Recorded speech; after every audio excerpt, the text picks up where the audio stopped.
I'm filming this video a day early, but apparently editing it almost 2 months late because I don't know if I'll have time tomorrow because I'm actually going to revise, or so I think. This video is in response to Ronnie's video in response to me.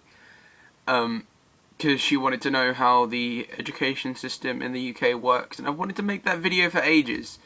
So, how the education system in the UK works. Okay, so in the UK we have tripartite education, and that's a term I just made up, and I think everywhere in the world has tripartite education, so you could probably kill me for that. You have your primary education, your secondary education, and your tertiary education, and that, I just explained what the term tripartite means, so apparently I just insulted your intelligence. Okay, so primary education lasts from ages 4 to 11.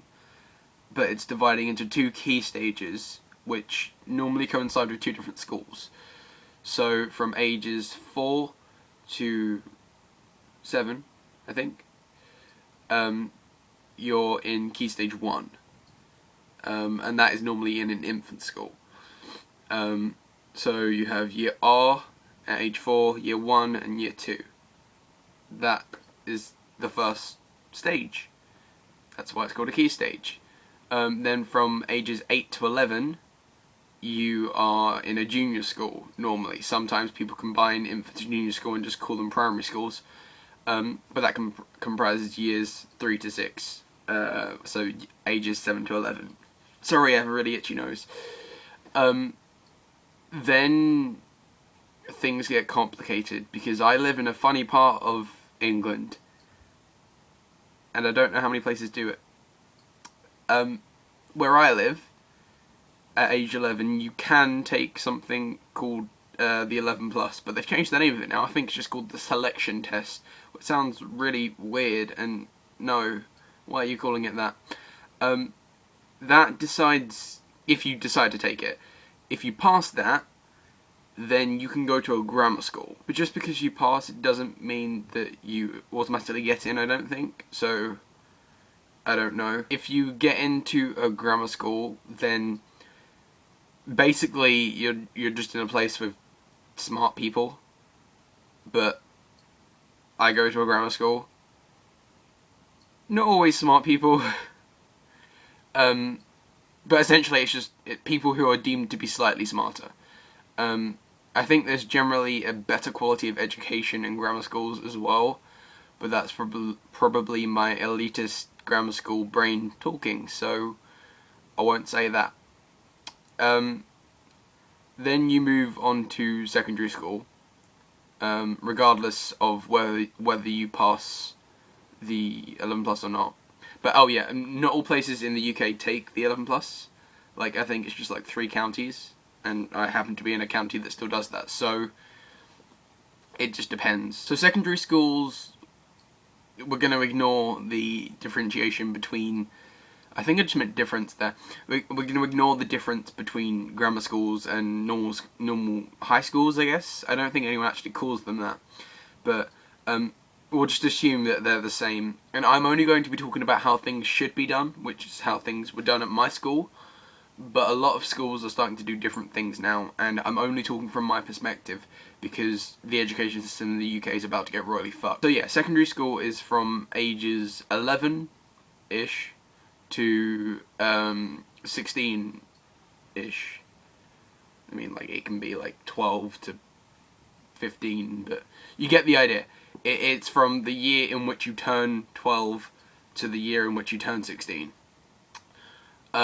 That's divided into 2 key stages as well. So you have key stage 3, which lasts year 7, 8 and 9, and key stage 4, which is years 10 and 11. I think, unless you go to an academy, which is just a special status given by the government, which means that you don't get funding from the local authority like all schools are meant to, you get funding directly from the government. If you do that, then you don't have to follow the national curriculum. Otherwise, you have to follow the national curriculum. So in years 7, 8 and 9, if you're an academy, you'll teach whatever you want. If not, which most schools aren't academies, mine is. I sound like a pretentious twat now, don't I? then they will teach the national curriculum, which is, it's just generally basic shit. But Michael Gove, the current education minister, is a bit of a twat. And for example, his syllabus for history, fucking ridiculous. I'm not even going to go into it, but like, he wants the entirety of British history to be covered by the end of year 9, which leaves nothing for GCSE, so I don't know what the fuck he's playing at. But we'll assume he's on crack. And yeah, Key Stage 4. That, again, I'm speaking from how I experienced it, and it's about to change because Michael Gove is a twat. So yeah, we're just going to go from my experience and how it is currently. Not even currently, it's changed in the last year. But yeah, so Key Stage 4, years 10 and 11. You study your GCSEs, which stands for General Certificate of Secondary Education, which is really wordy, but it just means that you have a basic level of intelligence. So the way it was done at my school, you had to study the sciences, maths, English, both language and literature. Other stuff that I got, oh, you have to study a language, and you have to do PE, but you don't get a GCSE in it. And PSHE. Oh, and short course religious studies. Then you had 3 options. So, like, just, I think in other countries they call them electives. I don't like that term. Yeah. And then, like, there are also other things you can end up doing. Like, I ended up having, like, 15 qualifications because I did an after-school thing as well. Oh, you had to do RTT as well. Assessment for those is normally by... Back in my day, I sound hilariously old now, but back when I was doing exams, it was, most subjects were a mix of controlled coursework and modular exam as well. So controlled coursework is essentially normal coursework, you're just typing away, writing an essay, but it's in exam conditions. And by modular exams, I'm only, if I'm dumbing this down too much, I'm sorry, but I'm only explaining it because I don't know how it is in other countries. A modular exam is, say, Key Stage 4 covers year 10 and 11. If you were taking linear exams, you would take all of the exams for the subject at the end of year 11, at the end of the entire course. But with modular exams, they used to be like taken in like the January of year 10, or the summer of year 10, or the January of year 11, or you could have an exam in the summer of year 11 as well. And that, for me, is all compulsory education. Until 16, it's all compulsory. After 16, nothing else is compulsory. So that was a thing. But most people tend to do something after 16 as well, because having GCSEs just isn't enough these days. So that's where we get to the other part of secondary education,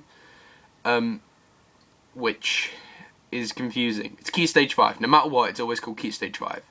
That's the only constant. So I guess you have 2 paths, really. Oh, no, 3. Okay, so you could get a job, leave school, get a job, or bum around and do nothing. Leave school, go to college, which can offer traditional exams, or it can do like vocational courses and things. Or go to 6th form. I can't speak. Go to 6th form. I don't like the combination of TH and F. Or go to 6th form where, fuck's sake, where you'll study probably A-levels. So, yeah, 6th form. I can't speak, I'm sorry. Because I go to a grammar school, and my school has an inbuilt sixth form, most people just stay on. And so, yeah, Key Stage 5 last 2 years, 17 and 18, years 12 and 13. I can't really speak for other things than what I've done, so where I don't know. I'm in year 12, because I'm 17, that makes sense. And I'm studying for A-levels, but there are other exams you can study for, like the International Baccalaureate or the Cambridge Pre-U, but I don't think anyone does the Cambridge Pre-U. So yeah, after year 13, you can leave sixth form. Why can't I say it? You can leave that at any time technically, but it's silly if you leave it without getting a qualification. So some people leave at the end of year 12, but mostly people leave at the end of year 12 are kicked out, not voluntarily leaving. I can't speak today. And then you apply to universities in the autumn of year 13. So that is about 5 months away from me. And then you get university offers in the January of year 13, so 9 months, I think. And then you go to university in what would be year 14, but that doesn't exist. That's where tertiary education comes in, and tertiary education is essentially anything after that. But it normally refers to higher education. It might be called further education, I'm not sure. But that is a degree, essentially. So I think it's like this for the entire world, but I'm not sure. You have the basic degree is a bachelor's degree or an undergraduate degree, and that normally lasts 3 years unless you're taking a language, in which case it's 4 years because you spend a year of that abroad. But different from places like in America, where you can just study all the subjects, like, oh, I want to do that course, and then I want to do that course. As far as I understand it, I don't know. In England, you choose one course. You at the age of 18, you have to decide what you want to spend your life doing, basically. So I have some prospectuses here, for example, and this is like, okay, there are no good courses here. Architecture, for example, architecture, and you will study architecture for 3 years, nothing else, although sometimes you can borrow modules if that works, or there are some things which let you combine lots of subjects, and there are also joint honours where you do 2 subjects for 3 years. But yeah, no leeway, no crazy liberal arts brilliance like in America, none of that. Just study a subject and then be in 27 grand debt. Oh yeah, our tuition fees are 9 grand a year, which I think is actually still quite low compared to America, but 9 grand is a lot. So, not liking that. Then after that you can do a master's if you want, and then after that you can do a doctorate. A master's is either a year or 2 years depending on whether it's taught or research, and then a doctorate is like 4 years, I think, I don't know. And then yeah, that is English education. I've kind of decided, no, I'm not going to say I've decided. No. I've been looking at prospectuses today. All of these lovely things. And I've got a bit further. I think I know what I want to do. I think I want to study social anthropology. Because people, and I like people, I like thinking about people. And I've kind of decided, as I think I've probably said in the video so far, that no matter what degree I do, it's probably going to end up not really involving, my job, whatever that might be eventually, it's probably not really going to end up involving my degree. My degree is just like brain food to prevent me from stewing over for 3 years, so it's essentially 3 years thinking time, by which time if I'm still doing these videos in 3 years, and then it gets to the time where I'm about to leave, like about to graduate from university, and I've done my degree, and then I'm like, I have no master plan, help, what am I going to do? Now I'm quite worried that I'm accidentally going to stay in education for my whole life, but that's not necessarily a bad thing. But I'll see you in 3 years. That's all I can say. Oh, also tell me about Australian education, because I don't know.